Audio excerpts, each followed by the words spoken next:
नमस्कार भाई माने साधारण लोक आज असाधारण भिडटी आपण मैंने देखिए आ कमेंट शेयर लाइक जहाँ करवा कथा करेंगे किंतु अणदेखा करें साधारण लोक आज गोटे असाधारण कथाटी कौन कहूँ आज सारा ओडिशा पड़ुची उठुची जो पिलामानकर भविष्यत तांको जीवनी उपरे तांकर भविष्यत उपरे जो त्रुटि होइछि सोशल मीडिया टू धरिकी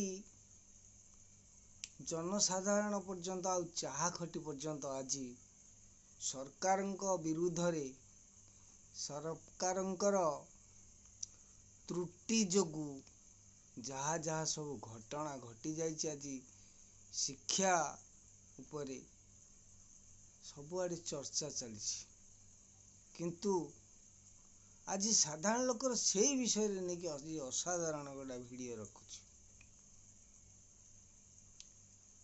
पिला मानकर जो पाठ्य पुस्तक गुरक सबू भूल भटका होला एथिपाई दायी किए कहा को कहिबा किंतु सेई दायी किए हेबो जनसाधारण माने आपण माने विचार करिवे साधारण लोक जदि आज निज घरे तार पुअटी विवाहर करुछि किंबा झियो विवाहर करुछि किंबा घर को राशन आणुछि समस्तिंकर हिसाब तालिका रहुछि तेणु एते एते बही पिलांकर छपा गला एतेरे कहारी तदारख करिवारे नथिला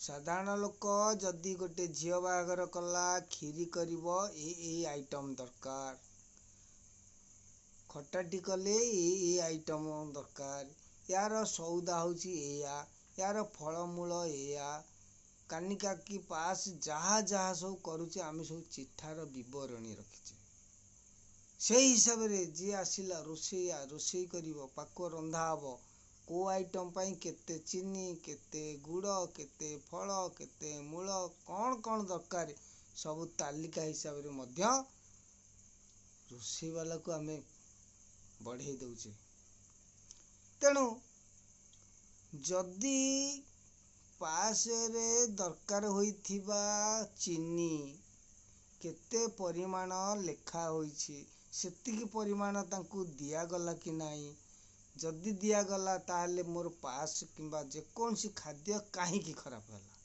एथिपाई दायी किए कहा को करियो मु तो सौदा आनिबारे किछि अवहेला करिनी आ जहाँ जहाँ चिठा देथिलो सेई चिठा माध्यम रे मु सब करिछि ताले एठी त्रुटि रहिला कोठी आजी खाद्य मान खराब हैला केति तेणु साधारण लोकटी जदि गोटा भोजी भात करुछि तार चिठा सीए प्रस्तुत करी बजार जाउछि सेई अनुपात रे तार सबु सौदा सी आणुछि रोसैया को सेई परिमाण रे सेई हिसाब रे सबु दउछि ताले एठी रोसैया खराब कला खाद्य कौन पाई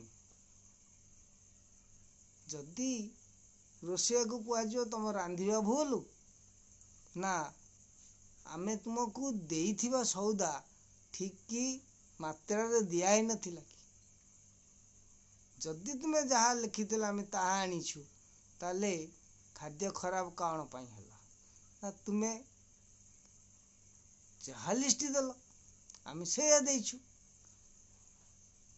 तेणु एठी गोटे हेले सौदा कोठी खिलाफ हबार नाई रोसैया पाखरे पहुँचीबा भी ठीक रोसैया रोसई करवा ठीक ताले आमे जेमती साधारण लोक चिठा प्रस्तुत करुछु सेई भली को कविंकर कथा को कवि यार लेखक ए विषयटीर विषय वस्तु कौन कंपोजर जे कंपोजिंग करिवो ताकू पुणी तदारख सी करिवो तापरे आसीबो कौन ना तदारक कमिटी देखिए प्रकृत रे एटा क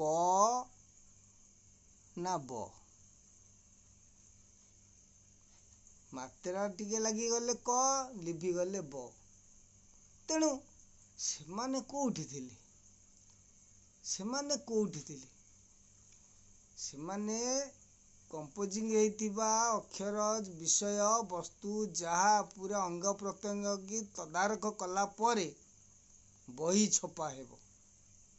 ତାହେଲେ ବହି ଛପା ଭୁଲ ମାତ୍ରା ଭୁଲ ଭଟକା ଆସିଲା କ'ଣ ପାଇଁ? ନା ଜାଣି ଜାଣି ଏଠି ତ୍ରୁଟି ରଖାଯାଇଛି। କାହାକୁ ଆଖ୍ୟା କରି କିମ୍ବା କାହାକୁ ନିନ୍ଦିତ କରିବା ପାଇଁ। ଏମିତି ବି ହେଇଥାଇପାରେ। କାହିଁକି? ଯଦି ରାମ ଆସିଥିଲେ ରାବଣକୁ ମାରିବାକୁ, କିନ୍ତୁ ମାରି ପାରିବେନି, ଏଟା ଶାସ୍ତ୍ର ଲେଖିଛି। ରାବଣକୁ ରାମ କେବେ ମାରି ପାରିନଥାନ୍ତେ ଯଦି ବିଭୀଷଣ ନଥାନ୍ତେ। ସେଇଭଳି ଆଜି ବିଜେପି ସରକାରରେ ବିଭୀଷଣ ରୂପକ କେହି ନାହାନ୍ତି ତ?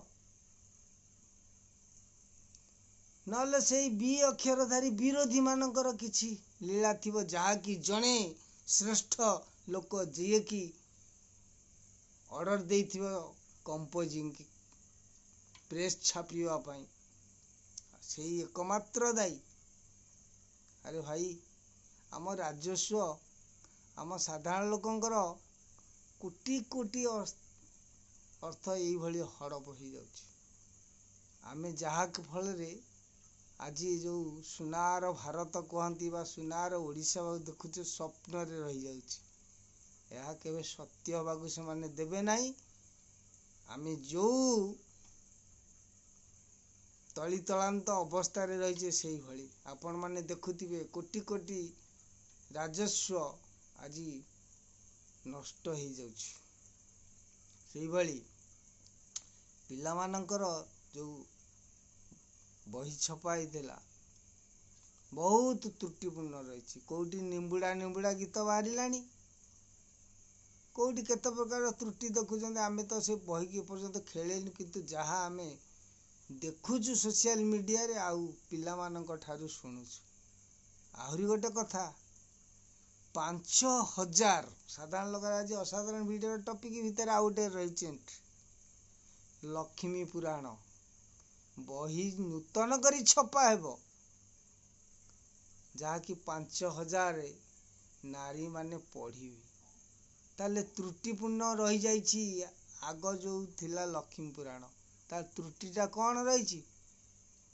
ନା ଜଗନ୍ନାଥ ବଳଭଦ୍ର ଲକ୍ଷ୍ମୀଙ୍କ କଥା ରହିଛି।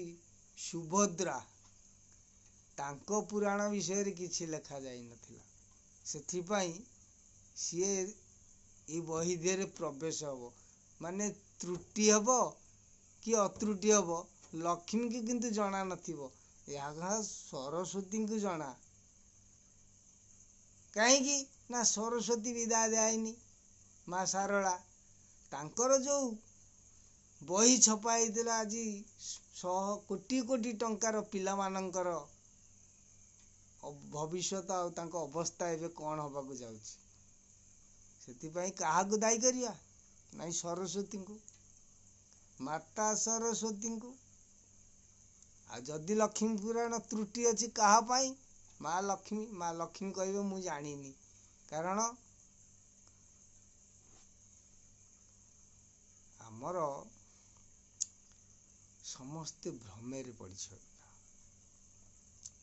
ସମସ୍ତେ ଭ୍ରମରେ ପଡ଼ିছে।